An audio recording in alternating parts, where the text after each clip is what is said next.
da tua alma, que diz respeito a uma coisa muito grande e muito especial, que nós temos o dever e a obrigação de compartilhar, não somente com aqueles que estão aqui neste momento, mas todos aqueles que estão nos seus lares e podem alcançar a minha voz e podem ouvir a palavra de Deus. Começa dizendo o seguinte: por isso é preciso que prestemos maior atenção ao que temos ouvido, para que jamais nos desviemos, porque se a mensagem transmitida por anjos provou a sua firmeza, e toda transgressão e desobediência recebeu a devida punição, como escaparemos se negligenciarmos tão grande salvação? Esta salvação, primeiramente anunciada pelo Senhor, foi-nos confirmada pelos que a ouviram. Deus também deu testemunho dela por meio de sinais, maravilhas, diversos milagres e dons do Espírito Santo, distribuído de acordo com a sua vontade. Amém. Feche teus olhos, vamos orar, rogando a bênção de Deus. Pai, nós estamos nessa tarde para compartilhar um pouco do Evangelho, as boas novas de Deus para a salvação de todo aquele que crê. Obrigado pelas crianças, obrigado pelo que já temos ouvido, obrigado a Deus pelo que, Senhor, já temos percebido de atuação do Teu Espírito nesta tarde. Obrigado pelos cânticos, obrigado pela presença de todos que aqui estão. Obrigado a Deus quando abriram a Santa Palavra e leram porções da Escritura Sagrada que abençoam o nosso coração. Obrigado a Deus pelas orações que foram feitas, que alcançam o céu. Obrigado a Deus pelo resultado, Senhor, posto no coração do homem para alcançar coisas grandes.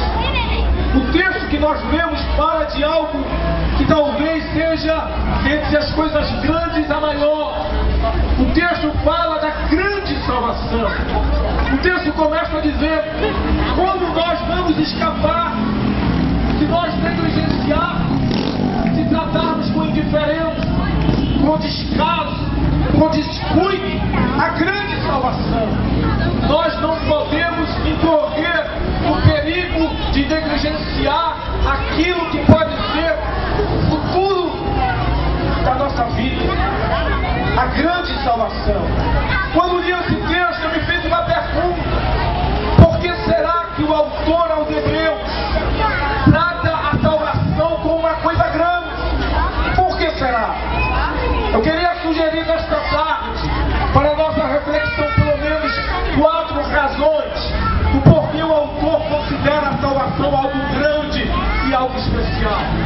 Em primeiro lugar, nós consideramos a salvação como algo grande, porque grande foi o seu autor. O autor da salvação, daquele que compra para nós o privilégio de poder estar com Deus, é muito maior do que a nossa igreja, é muito maior do que a nossa denominação, é muito maior do que os nossos rituais, é muito maior do que a religião, é maior do que Pedro, é maior do que Paulo, é maior do que os apóstolos.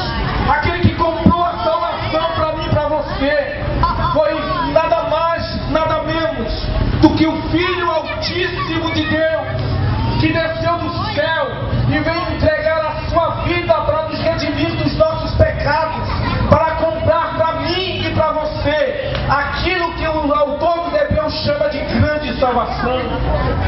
É grande, porque grande foi o seu autor. Jesus é o autor da nossa salvação. Foi Ele que comprou para nós, com a sua própria vida. Foi Ele que nos resgatou com o seu próprio sangue. Foi Ele que nos salvou pelo seu sacrifício expiatório. Foi o Filho de Deus que veio para comprar para mim e para você esta salvação. Em segundo lugar, o autor aos Hebreus chama de grande salvação não somente porque grande foi o seu autor, mas também porque grande foi o seu sofrimento. Não foi com coisas corruptíveis, como ouro e prata, que Ele nos comprou de nossa seu sangue precioso. E ele sofreu um sofrimento inigualável. Você não pode imaginar o preço que o Filho de Deus pagou para comprar para mim e para você a grande salvação. O seu sofrimento foi grande, foi terrível, foi duro, é inigualável. Primeiro, por causa da inocência do seu caráter. Ele não tinha culpa no cartório. Ele não foi responsável pelo pecado humano. Ele não foi responsável pela miséria que opera hoje entre os seres humanos. Na verdade, irmãos, ele era inocente. Na verdade, ele não tinha culpa, mas assume o nosso lugar. Pois Isaías diz que o castigo que nos traz a paz caiu sobre ele, e pelas suas pisaduras nós fomos sarados. Então, irmãos, ele sofre para tomar a forma humana, deixando a sua glória para vir na terra. Ele sofre para viver entre os seres humanos quando observa as misérias, as tragédias que os homens correram. Ele sofre quando ele, na verdade, caminha para a cruz, quando ele é chicoteado, quando ele é surrado, quando ele é cuspido, quando ele é menosprezado, quando ele é esquecido e negligenciado pelos homens. Ele sofre quando pregam os seus pés e nas suas mãos pregos, quando se enfia uma lança sobre o seu lado. Ele sofre ali na cruz do Calvário, quando o próprio Pai vira o rosto e o abandona, e ele grita e clama: Pai, por que me desamparaste? O preço que ele pagou por nossa salvação foi muito grande. Então o autor aos Hebreus considera a grande salvação, porque o seu sofrimento também foi muito grande. Você não pode imaginar as dores que sofreu. Você não pode imaginar os espasmos que ele sofreu na cruz. Você não pode imaginar o grande sofrimento que ele pagou por mim e por você. Mas ele o fez voluntariamente.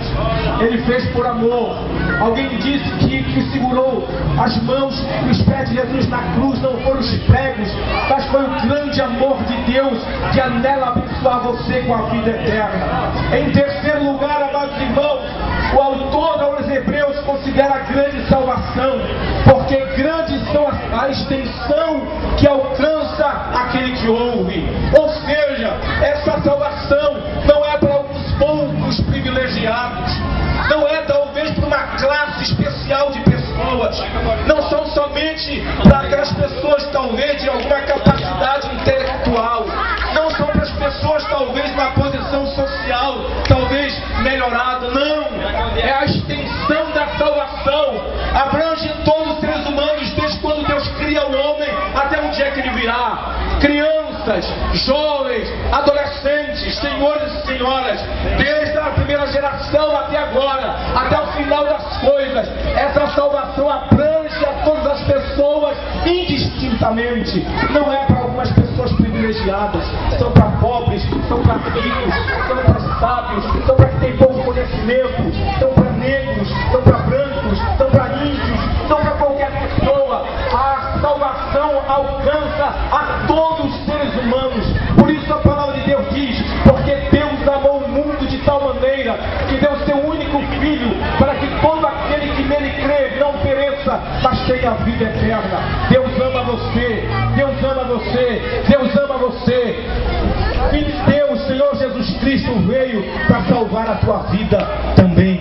Você que está aqui nesta tarde, você que está aqui ouvindo essa palavra, você que está aí no seu lar, Jesus te ama e Deus tem um plano maravilhoso para você. E em quarto e último lugar, o autor aos Hebreus considera a grande salvação, não somente porque grande foi o seu autor, não somente porque grande foi o seu sofrimento, não somente porque grande é a sua extensão, mas especialmente porque grande são e serão as bênçãos eternas para quem dela puder abrigar em seu coração e recebê-la. Você não imagina as coisas especiais que Deus tem para aquele que abraça a grande salvação.